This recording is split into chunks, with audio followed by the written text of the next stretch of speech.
నమస్తే welcome to Telugu one cinema this is దివేశ్రీ భారతీయ సినీ ప్రేమికులకి పరిచయం అక్కర్లేని పేరు సంజయ్ దత్ ప్రస్తుతం god of masses Padma Bhushan Balakrishna Boyapati Srinu కాంబోలో తెరకెక్కుతున్న అఖండ 2తో పాటు pan India rebel star Prabhas upcoming movie the Raja సాబ్లో కీలక పాత్రల్లో కనిపిస్తున్నాడు. ఈ ఏడాది ప్రారంభంలో బూట్ని, హౌస్ఫుల్ 5 వంటి చిత్రాలతో అలరించడం జరిగింది.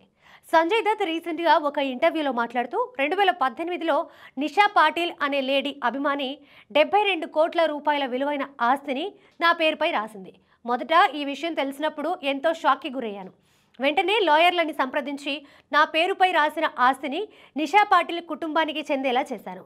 ఆమె నాపై చూపిన ప్రేమ, విశ్వాసం చాలా గొప్పది. కానీ ఆస్తిపై ఆమె కుటుంబ సభ్యులకే హక్కు ఉందని చెప్పుకొచ్చాడు. ముంబైలోని మలబార్ హిల్స్లో నివసించే 62 సంవత్సరాల నిషా పాటిల్కి సంజయ్ దత్ అంటే ఎంతో అభిమానం.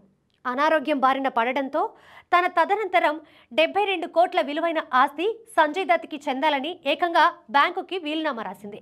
ఆమె మరణించిన తర్వాతే వీలునామా విషయం బయటపడింది. బాలీవుడ్ ప్రముఖ హీరో సునీల్ దత్ నటవారసుడిగా 1981లో సినీ రంగ ప్రవేశం చేసిన సంజయ్ దత్ అనతి కాలంలోనే ఎన్నో సూపర్ హిట్ చిత్రాల్లో నటించి ఎంతో మంది అభిమానుల్ని సంపాదించుకున్నాడు.